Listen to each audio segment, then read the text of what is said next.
السلام عليكم ورحمة الله وبركاته. الحمد لله رب العالمين والعاقبة للمتقين والصلاة والسلام على أشرف الأنبياء والمرسلين صلى الله عليه وعلى آله وصحبه أجمعين. اللهم صل على سيدنا محمد طب القلوب ودوائها وعافية الأبدان وشفائها ونور الأبصار وضيائها وعلى آله وصحبه وسلم. أما بعد، فقد قال الله تبارك وتعالى في القرآن العظيم والفرقان المجيد: أعوذ بالله من الشيطان الرجيم بفضل بسم الله الرحمن الرحيم. والذين جاءوا من بعدهم يقولون ربنا اغفر لنا ولإخواننا الذين سبقونا بالإيمان ولا تجعل في قلوبنا غلا للذين آمنوا ربنا إنك رؤوف رحيم. صدق الله العلي العظيم. قال نبينا محمد رسول الله صلى الله عليه وسلم: من حج عن والديه بعد وفاتهما كتب له عتق من النار. صدق النبي صلى الله عليه وسلم. எல்லா புகழும் நம்மை எல்லாம் படைத்து பரிபாலனம் செய்து கொண்டிருக்கக்கூடிய ஏக வல்லோனாகிய அல்லாஹ் ஜல்ல ஷானஹு வ தஆலா ஒருவனுக்கே உரித்தாகட்டுமாக. ஸலவாத்தும் சலாமும் நமது உயிருக்கு உயிரான உயிரிலும் மேலான கண்மணி நாயகம் ரசூலே அக்ரம் ஸல்லல்லாஹு அலைஹி வஸல்லம் அன்னவர்கள் மீதும் அன்னவர்களுடைய அடிச்சுவட்டை பின்பற்றி வந்த உத்தம சந்திய சஹாபா பெருமக்கள், தாபியீன்கள், தபவு தாபியீன்கள், இந்த உலகில் முஃமின்களாக வாழ்ந்து கொண்டிருக்கக்கூடிய அனைத்து நன்மக்கள் மீதும் அல்லாஹு தஆலாவுடைய அன்பும் கருணையும் என்றென்றும் நிகழ்ந்தவற்றுமாக. ஆமீன். கண்ணியமான அல்லாஹுவின் நல்லடியார்களே, பராஅத்துடைய இரவு வணக்கத்தை நிறைவேற்றி அதைத் தொடர்ந்து அதனுடைய பகலில் நோன்பு வையுங்கள் என்று நபிகள் நாயகம் ஸல்லல்லாஹு அலைஹி வஸல்லம் அவர்கள் சொன்ன கூற்றிற்கு ஏற்ப பலரும் இன்றைய தினத்தில் பராஅத்துடைய சுன்னத்தான நோன்பை நாம் நோற்றிருக்கிறோம். இந்த பராஅத்துடைய இரவினுடைய அமல்களில் ஒன்றாக கபர்களுக்கு சென்று, அடக்க ஸ்தலங்களுக்கு சென்று அங்கு அடங்கி இருக்கக்கூடிய நமக்கு முன் சென்ற மக்களுக்காக வேண்டி நாம் துஆக்கள் செய்தோம். மனிதன் சுயநலமாக எப்பொழுதும் அவன் இருக்கக்கூடாது. பிறருடைய நலனிலும் அவன் அக்கறை கொண்டவனாக இருக்க வேண்டும். குறிப்பாக நம்மை விட்டும் மரணித்து சென்று விட்ட நம்முடைய முன்னோர், தாய், தந்தை, சகோதர சகோதரிகள், உறவினர்கள், மூமினான ஆண் பெண்கள், இவர்கள் விஷயத்திலும் அவன் அக்கறையோடு இருந்து அவர்களுக்காக வேண்டி துஆ செய்திட வேண்டும். அவர்களுடைய நிலை எண்ணி அந்த நிலை சிறப்பானதாக இருக்க வேண்டும் என்று அல்லாஹ்விடத்திலே துஆ செய்ய வேண்டும். நம்முடைய நிலையையும் அல்லாஹ் தஆலா நாளை மரணத்திற்கு பிறகு சிறப்பானதாக ஆக்கி தர வேண்டுமே என்று அல்லாஹ்விடத்திலே நாம் பிரார்த்தனை செய்ய வேண்டும் என்பதையெல்லாம் கருத்தில் கொண்டுதான் அந்த கபூர் ஜியாரத்தை நபிகள் நாயகம் ஸல்லல்லாஹு அலைஹி வஸல்லம் அவர்கள் சொல்லித் தந்தார்கள். பொதுவாகவே நாம் நம்மை விட்டு பிரிந்து சென்ற, முன் சென்று விட்ட நம்முடைய மூதாதையர்களுக்காக நாம் செய்யக்கூடிய நற்கர்மங்கள் இரண்டு வகை இருக்கிறது. இறந்துவிட்டவர்களுக்காக ஒன்று, அவர்கள் நான் இறந்துவிட்டால் எனக்கு பிறகு நீ இதை செய்ய வேண்டும், இந்த நற்காரியங்களை எனக்காக செய்ய வேண்டும் என்று வசியத்து செய்து சென்றிருப்பார்கள். ஒன்று. இரண்டாவது, அவர்கள் வசியத்து செய்திருக்க மாட்டார்கள், ஆனாலும் நாம அவர்களுக்காக செய்யக்கூடிய நற்காரியங்கள் என்று இருக்கிறது. அந்த காரியங்களை நிறைவேற்றுவதுமே கூட, அந்த நற்கர்மங்களை நாம் நிறைவேற்றுவது, நற்காரியங்களை நிறைவேற்றுவதில் கூட இரண்டு வகை இருக்கிறது. ஒன்று, நேரடியாக சில அமல்களை அவர்களுக்காக நாம் செய்து விடுவோம். அவங்க செய்யலை, அதற்காக நாம் செய்வோம். இன்னொன்று, அவர்கள் செய்யலை, ஆனால் அந்த செயலை அவர்களுக்காக நாம் செய்ய முடியாது, அதுக்கு பகரமாக வேறொன்றை செய்வோம். உதாரணத்திற்கு அவர்கள் ஹஜ்ஜி செய்யவில்லை, அவர்கள் உம்ரா செய்யவில்லை, செய்ய நினைத்தார்கள், இறந்து போய்விட்டார்கள். அல்லது அவர்கள் குர்பானி நிறைவேற்றவில்லை, அவர்களுக்காக வேண்டி நாம் ஹஜ்ஜை நிறைவேற்றுவது அல்லது உம்ராக்களை நிறைவேற்றுவது அல்லது குர்பானியை நிறைவேற்றுவது, அந்த அமலை அப்படியே அவர்களுக்கு, இந்த குர்பானி நான் கொடுக்குறேன் ஆனால் இது நன்மை அப்படியே அவர்களுக்கு, இந்த ஹஜ்ஜை நான் செய்கிறேன் ஆனால் இது நன்மை அப்படியே அவர்களுக்கு, இந்த உம்ராவை நான் செய்கிறேன் என்னுடைய நன்மை அப்படியே அவர்களுக்கு என்று அந்த நன்மைகளை கடத்துவது, அந்த அமல்களுடைய நன்மைகளை கடத்துவது ஒரு வகை. இன்னொரு வகை, அவர்களை சில அமல்களை நாம் செய்ய முடியாது. அவங்க தொழுகையை சிலதை தொழுகாமல் விட்டுருப்பாங்க. இப்போ நம்ம நின்றுட்டு அவங்க தொழுவாததுக்காக நான் கலாவா தொழுகிறேன் அப்படின்னு சொல்ல முடியாது. அது மாதிரி அவங்க நோன்பை விட்டிருப்பார்கள். அவங்க நோன்பை விட்டாங்கன்னா நான் நோன்பு வச்சு அவங்க நோன்புக்கு பகரமாக அந்த நோன்பை வைக்கிறேன் அப்படி செய்ய முடியாது. ஆனால் அதுக்கு பகரமாக என்ன செய்யலாம், இவர்கள் ஏதாவது தான தர்மங்களை செய்து யாரெல்லாம் அவர்கள் நோன்பில் அல்லது தொழுகைகளில் குறை வைத்திருப்பார்கள், அதற்கு பகரமாக யாரெல்லாம் ஈடு செய்ய என்று துவா கேட்கும். ஆக எப்படியோ ஒன்று அவர்கள் வசியத்து செய்து அதன் காரணமாக நாம் துவா செய்வது, அவர்கள் வசியத்தை செய்யாமலேயே நாம் நம் முன்னோர்கள் பெற்றோர்கள் மீது உண்டான அன்பின் காரணமாக கடமையின் காரணமாக நாம் அவர்களுக்காக வேண்டி நன்மைகளை சேர்த்துக்கள். எப்படி இருந்தாலும் நமக்கு அவர்கள் மீது கடமை என்பது இருக்காது. நம்முடைய பெற்றோர் அவர்கள் மீது உண்டான கடமை என்பது நமக்கு இருக்கிறது. ஒருத்தர் பெற்றோர் இறந்து போயிட்டாங்க, இறந்து போயிட்டா அவங்க பிள்ளைகளுக்கு சொத்தை எழுதி வைக்கல, சொத்தெல்லாம் அப்படி இருக்கு. ஆனாலும் மார்க்க ரீதியின் அடிப்படையில் இவருக்கு இன்னும் சொத்து தான் என்று தானாகவே பங்கு பிரித்து கொடுக்கப்போம். அந்த அளவுக்கு பிள்ளைகளுக்கு உரிமை இருக்கிறது. அப்படித்தானே, இறந்து போயிட்டா பிள்ளைகளுக்கு சொத்து எப்படி தானா அதில் யாராவது தடை போட முடியுமா? தடை போட முடியாது. தந்தையின் சொத்து பிள்ளைகள். அதுபோல நம்முடைய நன்மைகளின் ஒரு பங்கு, நம்முடைய துவாக்களின் பெரும் பங்கு அவர்களுக்கு இருக்கிறது. பொதுவாக இந்த ஹஜ்ஜுடைய விஷயத்திலே மௌத்தானவர்களுக்காக ஹஜ்ஜை நிறைவேற்றலாமா என்று சொன்னால் தாராளமாக என்ன செய்யலாம், நாம் நிறைவேற்றலாம். நபி ஸல்லல்லாஹு அலைஹி வஸல்லம் அவர்கள் சொல்லுகிற போது சொல்லி காட்டினார்கள், மன் ஹஜ்ஜ அலா வாலிதைஹி பாத வஃபாத்திஹிமா குத்திப லஹு இத்கும் மினன் நார்.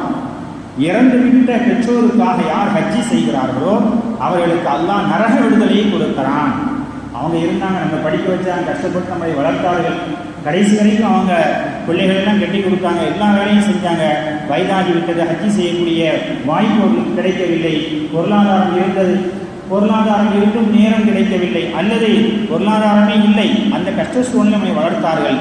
இப்பொழுது அல்லாஹ் நம்பி நல்ல நிலைக்கு உயர்த்தி இருக்கிறான், நம்மிடத்தில் காசு பணம் இருக்கிறது, ஆரோக்கியம் இருக்கிறது என்று சொன்னால் அந்த இறந்துவிட்ட பெற்றோருக்காக ஸல்லல்லாஹு சொல்றாங்க, அந்த இறந்துவிட்ட பெற்றோருக்காக நீங்கள் ஹஜ்ஜை நிறைவேற்றினால் நரக நெருப்பிலிருந்து அவர்களுக்கு விடுதலையை அல்லாஹ் வழங்குகிறான் என்று நபி ஸல்லல்லாஹு அலைஹி வஸல்லம்.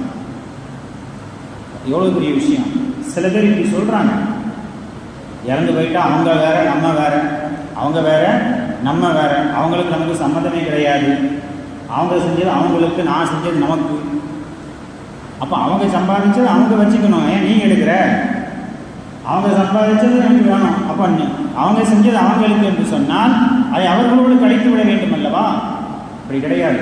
மார்க்கம் தொடர்பை வைத்திருக்கிற இறந்து போனவருக்கும் அவருடைய குடும்பத்தாருக்கும் மத்தியிலே, குறிப்பாக இறந்து போனவருக்கும் அவருடைய பிள்ளைகளுக்கு மத்தியிலே உண்டான தொடர்புகளை அற்புதமாக சொல்லுகிறார். அதனுடைய ஒரு பகுதியாகத்தான் பெருமானார் ஸல்லல்லாஹு அலைஹி வஸல்லம் இப்படி சொல்றாங்க, ஹஜ்ஜி இறந்து போன பெற்றோருக்காக வேண்டிய ஹஜ்ஜி செய்தால் நரக விடுதலை அவர்களுக்கு கிடைக்கிறது. ஜுஹைனா என்ற குடும்பத்தைச் சேர்ந்த ஒரு பெண்மணி அண்ணன் பெருமான் ஸல்லல்லாஹு அலைஹி வஸல்லம் வந்து கேட்டாங்க, யார் ரசூலுல்லாஹ், என்னுடைய தாயார் ஹஜ்ஜி செய்வதற்கு நேர்ச்சை செய்திருந்தார், ஆனால் அவர் ஹஜ்ஜி செய்ய முடியாமலேயே வஃபாத் ஆகிவிட்டார். அப்போ அவருக்கு அந்த ஹஜ்ஜை நான் நிறைவேற்றலாமா அப்படின்னு கேட்டாங்க. நான் அவங்களுக்கு போல நான் நிறைவேற்றினா அது செல்லுமா அப்படின்னு கேட்குறாங்க.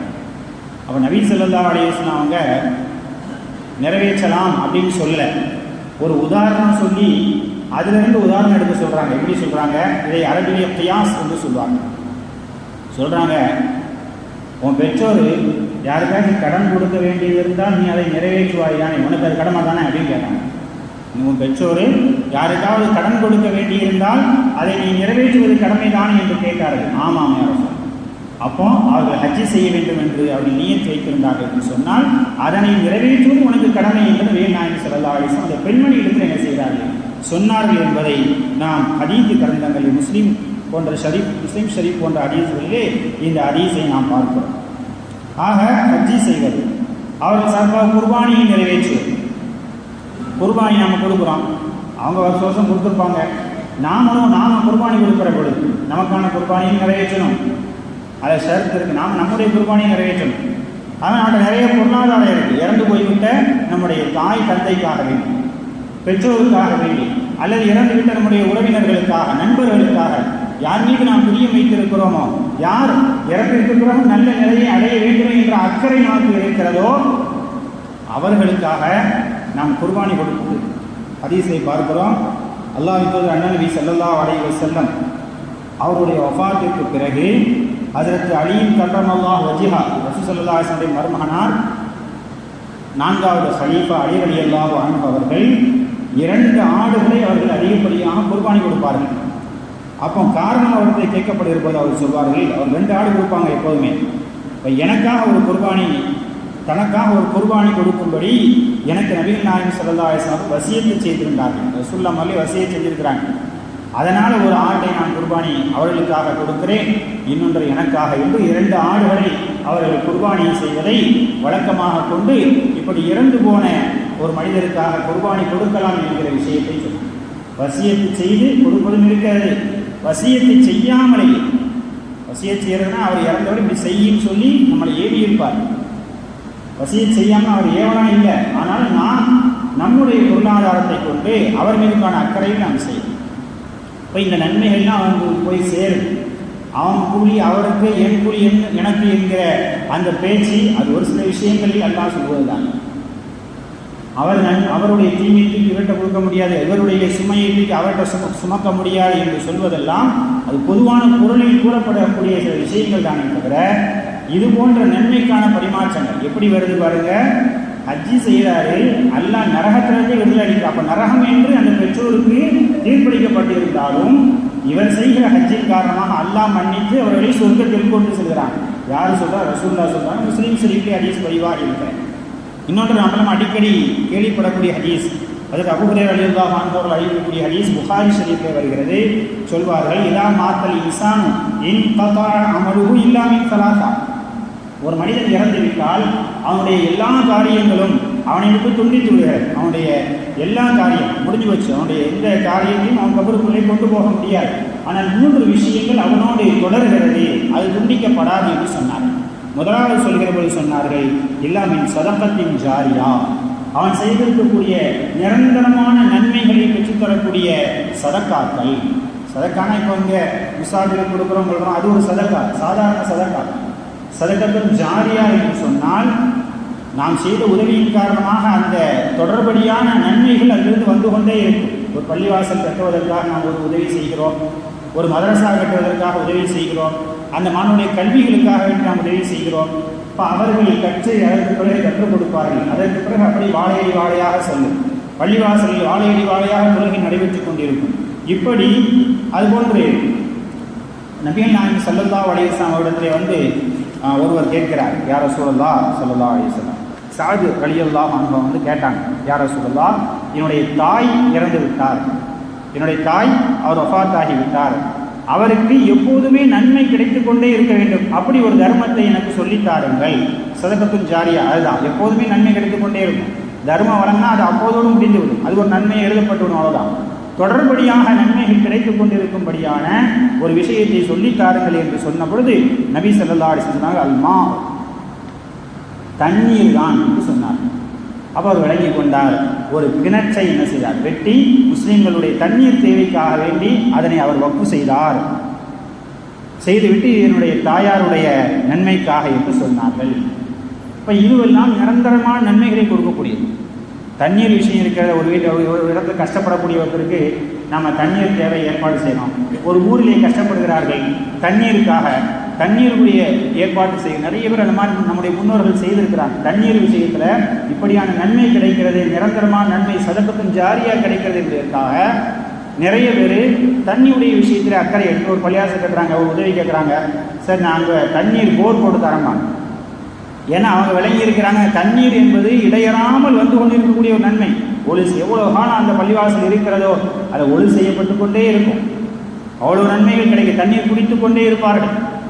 உஸ்மான் இப்னு அஃபான் ரலியல்லாஹு அன்ஹு அவர்கள் மதீனாவிலே நம்மளாம் அடிக்கடி கேள்விப்பட்ட ஒரு விஷயம்தான். மதீனா மாநகரிலே இருந்த ஒரு கிணறு, அது ஒரு யஹூதிக்கு சொந்தமானதாக இருந்தது. பெரிய விலை வைத்து விற்றான். போய் தண்ணி குடிக்கிறாங்க, நிறைய விலை கொடுக்கணும்.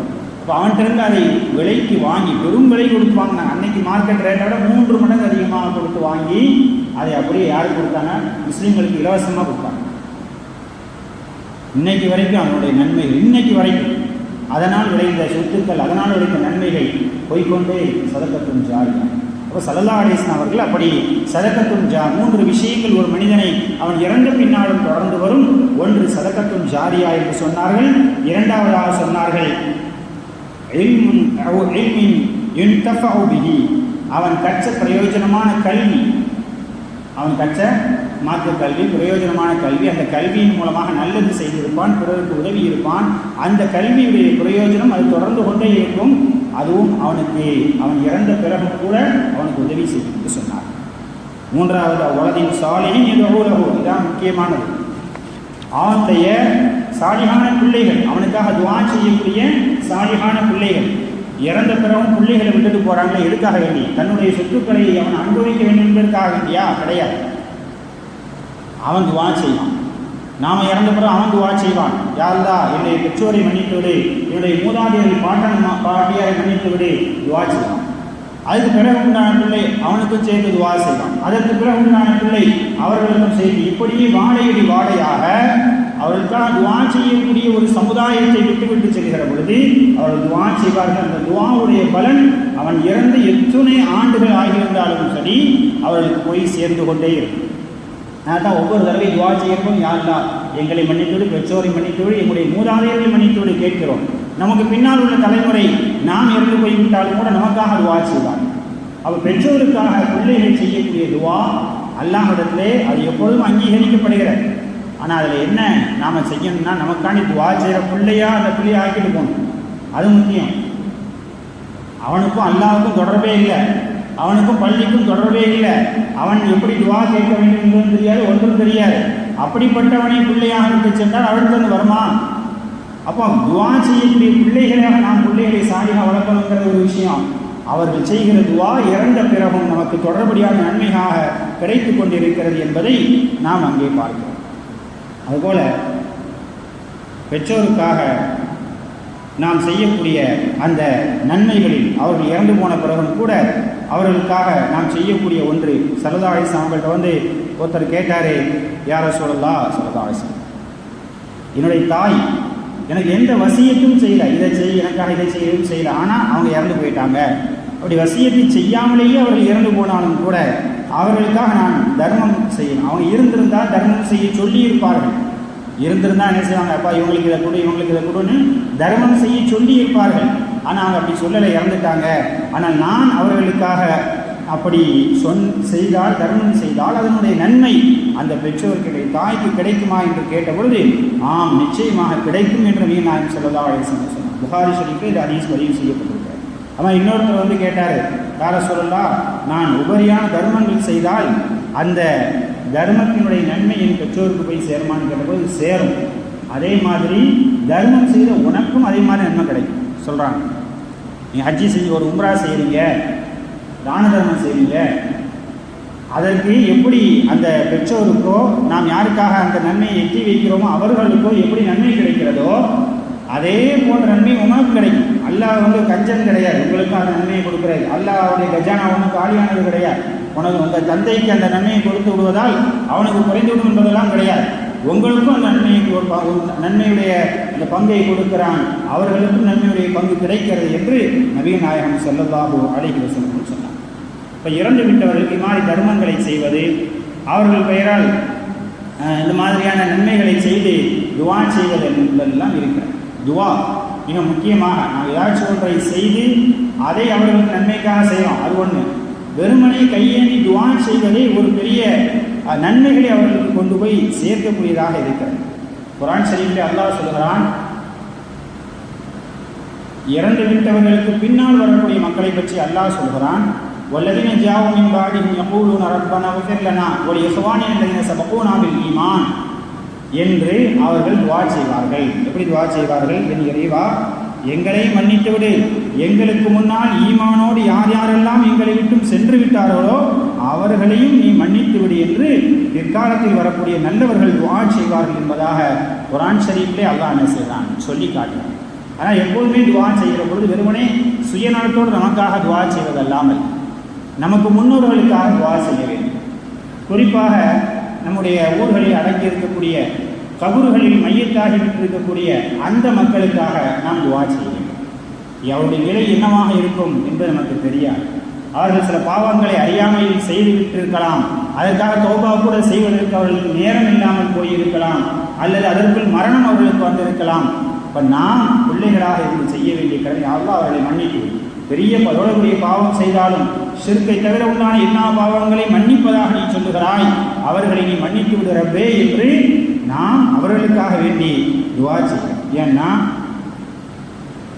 குர்ஆன் நாயகம் ஸல்லல்லாஹு அலைஹி வஸல்லம் அவர்கள் சொல்லுகிற பொழுது சொன்னார்கள், ஒரு மனிதனுக்கு சொர்க்கத்திலே பல படித்தரங்களை அல்லாஹ் உயர்த்துவான். சொர்க்கத்துக்கு போயிடுவார், அந்தஸ்து உயர்ந்துகிட்டே இருக்கும். அவருக்கு சந்தேகமாக இருக்கும், நாம் செஞ்ச நன்மைகள் குறைவுதானே, எப்படி இந்த அந்தஸ்துகள் உயர்கிறது அப்படின்னு சந்தேகப்படுவார். அப்போ அவருக்கு அல்லாஹ்வின் புறத்திலிருந்து அங்கே அவருக்கு பதில் சொல்லப்படும், இது உன்னுடைய பிள்ளைகள் உனக்காக செய்த துஆவின் பொருட்டினால் கிடைத்த அந்தஸ்து என்று அவருக்கு சொல்லப்படும் என்று நபிகள் நாயகம் ஸல்லல்லாஹு அலைஹி வஸல்லம் சொன்னார். நமக்கு முன்னால் சென்று விட்டவர்கள் அவங்க சொர்க்கத்தில் ஒரு குறிப்பிட்ட இடம் என்று அல்லாஹ் நிர்ணயித்திருக்கிறான். ஆனால் அந்தஸ்து உயர்ந்துகிட்டே போகிறத பார்த்து அவங்க என்ன நமக்கு இவ்வளவு அந்தஸ்து உயர்ந்து கொண்டே போகிறது என்று அவர்கள் பார்க்கிற பொழுது அதற்கான காரணம் பிள்ளைகள் செய்யக்கூடிய துஆ, செய்திருந்த துஆ தான் உங்களுக்கு இன்று உங்கள் அந்தஸ்து உயர்வதற்கு காரணமாக ஆகிறது என்று சொல்லப்படும் என்று நபிகள் நாயகம் ஸல்லல்லாஹு அலைஹி வஸல்லம் சொல்லக்கூடிய அந்த ஹதீஸ் இப்னு மாஜா ஷரீஃபிலே பதிவு செய்யப்பட்டிருக்கிறது. அப்போ இன்னொரு விஷயம், நாம் துஆ செய்யலாம், அது ஒரு பக்கம். அவங்க துஆவை எதிர்பார்க்கிறாங்க. அவங்க என்ன செய்கிறாங்க, நீங்கள் எங்கேயும் போகிறீங்க, மையத்தாங்குடையை கடந்து போகிறீங்க வாரீங்க, மையத்தாங்குடையில் போய் நின்றுட்டே கதை பேசி சிரிக்கிறீங்க, ஆனால் அவங்க நிலைமை என்னங்கிறது உங்களுக்கு தெரியாது. ஆனால் அவர்கள் எதிர்பார்க்கிறார்கள். மையத்தை கொண்டு செல்கிற பொழுது மையத்தை ஒன்று வச்ச மையத்தை தவிர வேறு யாருக்குமே கவலை கிடையாது. நானும் மௌத்தா போல அந்த அளவு சந்தோஷப்படுகிறான் மனுஷன். அங்கே இருந்து கொண்டு அவருக்கு என்ன நடக்கிறது, அவருடைய நிலை என்ன யோசிக்கிறது கிடையாது. சாப்பாடு அடுத்த வேலை சாப்பாடு என்ன அதைத்தான் யோசிக்கிறான். மையத்தை எப்போ வீட்டை விட்டு காலி பண்ணுவோம் அதை யோசிக்கிறான். ஒரு 10 நாள் கழிச்சுன்னா அப்படி ஒரு இருந்தான் என்பதற்கான அடையாளமே தெரியாத அளவிற்கு அங்கே சகஜமாயிடும். எல்லா நிலையும் இருக்கிற வரைக்கும் ஆஹா இவரை விட்டால் கிடையாதுன்னு குடும்பம் நினைக்குது. போயிட்டாருன்னா அவ்வளோதான், 10 நாளில் முடிஞ்சு வச்சு அடுத்து வேற ஒருத்தர் அந்த இடத்துக்கு வந்துடுறாரு, வேற ஒருத்தர் தான் முக்கியமாகிறார். ஆனால் அவருடைய நிலை என்னவானது? மையத்தை சுமந்து கொண்டு செல்கிற போது அந்த நிலை, அந்த மையத்துடைய நிலை எவ்வளவு பரிதவிப்பிற்குரியதாக இருக்கிறது. கேள்வி கணக்கை நோக்கி நாம் சென்று கொண்டிருக்கிறோமே. அதனால் தான் நம்முடைய முன்னோர்கள் எப்படியெல்லாம் நல்ல ஏற்பாடுகளை செய்து வச்சா. ஒரு மையத்துக்கு போதுன்னு சொன்னால் அது ஒரு வருத்தத்திற்குரிய விஷயம். வாயை தொடர்ந்து கலிமா ஷஹாதான்னு ஒருத்தர் ஞாபகப்படுத்துவார். பின்னாடி அஷ்ஹது அல்லா இலாஹ இல்லல்லாஹ் என்று கலிமாவுடைய வார்த்தையை சொல்வார்கள் சத்தமாக. பல ஊர்களையும் அதைத்தான் நம்ம பார்த்துருக்கோம். நம்மள்டே அந்த பழக்கம் வரணும், இருந்திருக்கும், ஏதோ இதில் போயிடுச்சா என்னன்னு தெரியல. அது ரெண்டு நன்மைகள் அதனால் விளைகிறது. ஒன்று என்ன, மையத்துக்கு பின்னால் போகக்கூடிய கண்ட பேச்சையும் பேசிட்டு போவான். பேசுகிற பேச்சு அவன் அது என்னாச்சு இது என்னாச்சு இப்படி இது கதையெல்லாம் பேசிக்கொண்டு போவார்களே தவிர அவன் மையத்துக்கு எல்லாமே எல்லாம் காட்டுகிறான். அவன் பேச முடியாத தவிர எல்லாத்தையும் அவர் உணர்கிறார். நம்மளை தூக்கிட்டு போகிறான். நம்ம மகன் என்னன்னா வேறு ஏதோ அவன் வேற ஃபோனை பற்றி பேசிகிட்டு இருக்கிறான். அவன் என்னடானா அவன் பைக்கை பற்றி பேசிகிட்டு இருக்கிறான், வியாபாரத்தை பற்றி பேசிகிட்டு இருக்கிறான். நம்மளை பற்றி யாருமே கவலைப்படலையே. மையத்து கவலைப்படுகிறது. மையத்திற்கு ஆறுதல் அளிக்க வேண்டும். இறந்து போதனால் எப்படியெல்லாம் ஆறுதல் அளிக்க வேண்டும் என்பது ஹதீஸில் இருக்கிறது. மையத்துக்கு இறந்து போயிட்டாருன்னு விட்டுறக்கூடாது. அப்போ நீங்கள் போகிற பொழுது கலிமாவுடைய வார்த்தையை சொல்லுகிற பொழுது அதனுடைய காதில் விழுகிறது. அல்லாஹ்வுடைய நசீப் நீங்கள் ஞாபகப்படுத்தியதன் காரணமாக அவருடைய காதுகளில் இருந்து அது கேள்விகளுக்கு கேட்கப்படுகிற பொழுது கலிமா சொல்வதற்கான காரணமாகவும் கூட அமைந்து விடுவார். அதனால் மையத்தை தூக்கிட்டு போகும்போது கொஞ்சம் சத்தமாக வாயை தொடர்ந்து கலிமாவுடைய வார்த்தையை சொல்லும். ஒரு இடத்துல சண்டை போடுறதா நல்லா சவுண்டு வரும். சண்டைன்னு வந்துட்டால் என் சவுண்டு தாண்டா பெருசுன்னு சொல்லி என்ன செய்கிறோம், காட்டுறோம். ஒரு களிமா சொல்வதற்கு, ஒரு ஆமீன் சொல்வதற்கு, ஒரு சலவாத்து சொல்வதற்கு நம்ம சப்தத்தை என்ன செய்யணும், உயர்த்தணும். அப்போ மையத்து அது என்ன நிலைக்கு ஆவது என்பது தெரியாது. ஆனால் அவரை எதிர்பார்க்கிறார்கள். ஹதீஸிலே வருகிறது, நபி ஸல்லல்லாஹு அலைஹி வஸல்லம் சொன்னார்கள், வெள்ளத்தில் சிக்கி உதவி தேடக்கூடியவரை போல மௌத்தானவர்களும் தங்களுடைய தாய் தந்தையிடமிருந்து, சகோதரர்களிடமிருந்து, நண்பர்களிடமிருந்து ஏதேனும் நன்மைகள் வந்து சேருமா என்று எதிர்பார்க்கிறார்கள். ஸல்லல்லாஹு சொல்கிறான், எதிர்பார்த்துருக்கு. யாராச்சும் நம்ம இப்போ இத்தனை பேரை ஊரில் உலகத்தில் விட்டு வந்திருக்கோமே, நண்பன்னு விட்டு வந்திருக்கோமே, பிள்ளைன்னு விட்டு வந்திருக்கோமே, அத்தானை விட்டு வந்திருக்கோமே, அவர்களது ஏதாவது நன்மை நமக்கு வருமா என்று அவர்கள் எதிர்பார்த்து காத்து கொண்டிருக்கிறார்கள். அதை அப்படி நன்மைகள் வந்து சேர்ந்தால் நம்ம துவாவோடு யாரெல்லாம் இன்னவருக்கு இந்த நன்மையை சேர்க்கிறேன்னு சொல்லி ஒரு துவாவை செய்கிற பொழுது அவர்களுக்கு உலகம் மற்றும் உலகத்தை விட உயர்ந்த அதிகமான பொருட்கள் தனக்கு கிடைத்துவிட்டதை போன்று சந்தோஷப்படுவார்கள். அது மட்டுமில்லை, இங்கே இருக்கக்கூடியவர்கள் அனுப்பக்கூடிய துவாக்களை இறந்தவர்களுக்கு அல்லாஹ் தஆலா மலைகள் அளவுக்கு பெரிதாக்கி கொடுக்குறாங்க. நீங்கள் சின்ன சின்ன நன்மைகள் செய்வீங்க, அவங்களுக்காக சின்ன சின்ன துவாக்கள் செய்வீங்க, அல்லாஹ் அதனை மலையளவுக்கு பெரிதாக்கி அவர்களுக்கு அல்லாஹ் கொடுக்குறான். அப்போ நீங்கள் உலகத்தில் இருக்கக்கூடியவங்களுக்கு ஒருத்தருக்கு ஒருத்தர் அன்பளிப்பு கொடுக்குறீங்க, இறந்தவர்களுக்கு அன்பளிப்பு கொடுக்க வேண்டும் என்று நீங்கள் நினைத்தால் அவர்களுக்காக நீங்கள் இஸ்திக்ஃபார் செய்வது தான் என்று நபி ஸல்லல்லாஹு அலைஹி வஸல்லம் சொன்னாங்க. அவங்களுக்காக பாவம் மன்னிப்பு தேடுறதான் நீங்கள் அவங்களுக்கு கொடுக்கக்கூடிய அன்பளிப்பு. இப்போ நாம் அவர்களுக்காக பாவம் மன்னிப்பு தேட வேண்டும் என்பதை பல்வேறு ஹதீஸ்களின் மூலமாக நமக்கு ரசூலுல்லாஹி ஸல்லல்லாஹு அலைஹி வஸல்லம் அவர் சொன்னார். இமாம் சுஃபியான் ரஹ்மத்துல்லாஹி அலைஹி சொல்லுகிறவர்கள் சொல்வார்கள், உயிரோடு இருப்பவர்கள் உணவின் பக்கம் எந்த அளவிற்கு தேவையுள்ளவர்களாக இருப்பார்களோ அதே அளவிற்கு இறந்தவர்கள் தங்களுக்காக செய்யப்படக்கூடிய துஆவின்பால் அவர்கள் தேவையுள்ளவர்களாக இருப்பார்கள் என்று சொன்னார்.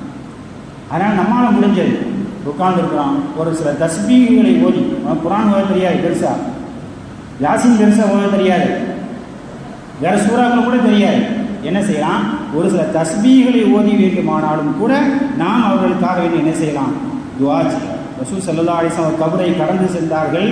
அப்பொழுது அந்த கபருக்கு அருகிலே நின்று கொண்ட சஹாபாக்களை பார்த்து ரசூலுல்லாஹி ஸல்லல்லாஹு அலைஹி வஸல்லம் அவர்கள் சொன்னார்கள், உங்களுடைய சகோதரருக்காக வேண்டி தஸ்பீத், அவர் உறுதியோடு நிலையோடு பதில் சொல்வதற்கு நீங்கள் அவருக்காக வேண்டி நீங்கள் உதவி செய்யுங்கள். அப்போ என்ன செய்யணும்னு சொன்னால், அவருக்கு அல்லாஹ்விடத்தில் நீங்கள் துஆ கேளுங்க, யா அல்லாஹ்வுடைய கேள்வி கணக்கை லேசாக்கி விடு, அவரை கஷ்டப்படுத்தி விடாது என்று அவருக்காக நீங்கள் துஆ செய்யுங்கள் என்று சொன்னார்.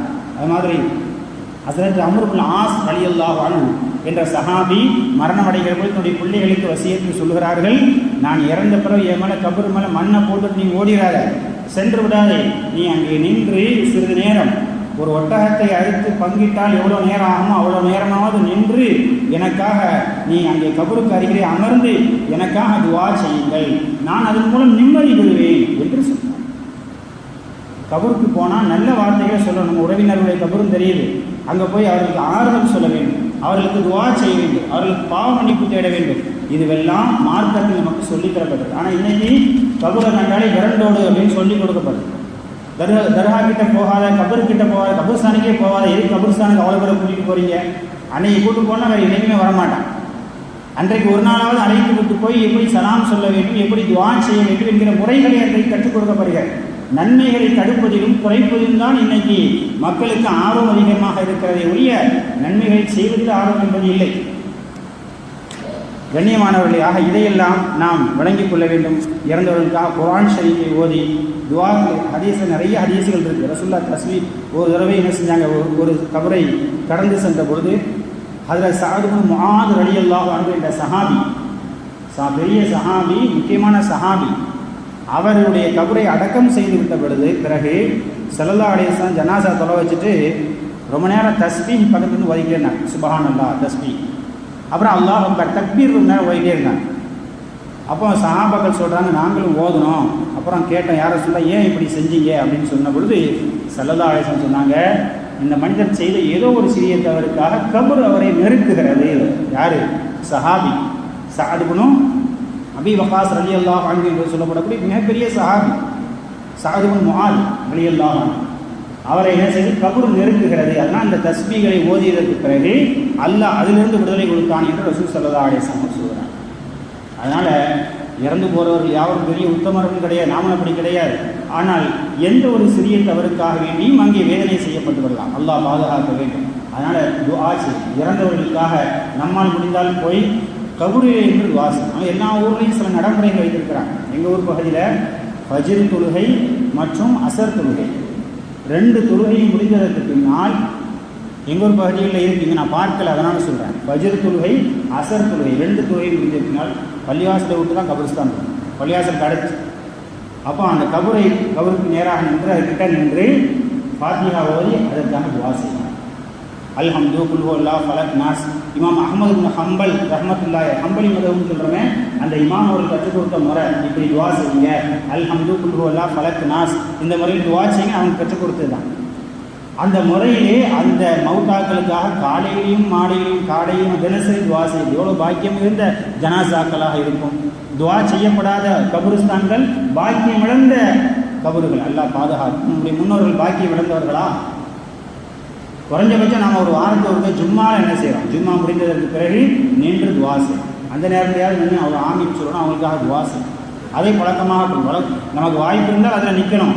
அது இடைஞ்சலாக இருக்கக்கூடாது. வாய்ப்பு இருந்தால் அதில் நின்று நம்ம துஆ செய்யும். அதை தனிப்பட்ட முறையில் துஆ செய்யணும். இப்போ இதுவெல்லாம் நமக்கும் இறந்தவர்களுக்கும் உண்டான தொடர்பு. நம்முடைய இறந்துவிட்ட முன்னோர்கள், பெற்றோர்கள், சகோதர சகோதரிகள் இவர்களுக்காக இப்படி துஆ செய்ய வேண்டிய பாவ மன்னிப்பை நாம் தேட வேண்டிய கடமை இருக்கிறது. அதை உணர்ந்து நாம் செயல்பட வேண்டும். அல்லாஹ் தஆலா அதற்கு அருள் புரிவானாக. யார் யாரெல்லாம் நம்மை விட்டு மறைந்து சென்று விட்டார்களோ அந்த மக்களுடைய பாவங்களை எல்லாம் அல்லாஹ் மன்னித்து இந்த நரக விடுதலையுடைய நாளுடைய பரக்கத்தினுடைய பொருட்டினால் அவருடைய பாவங்களை மன்னித்து உயர்வான ஜன்னத்துல் ஃபிர்தௌஸ் என்னும் சொர்க்கத்தை அல்லாஹ் தஆலா அவர்கள் அனைவருக்கும் தந்தருள் புரிவானாக, நமக்கும் தந்தருள் புரிவானாக. வ ஆகிரு தஅவானா அல்ஹம்துலில்லாஹி ரப்பில் ஆலமீன். அஸ்ஸலாமு அலைக்கும் வரஹ்மத்துல்லாஹி வபரகாத்துஹு.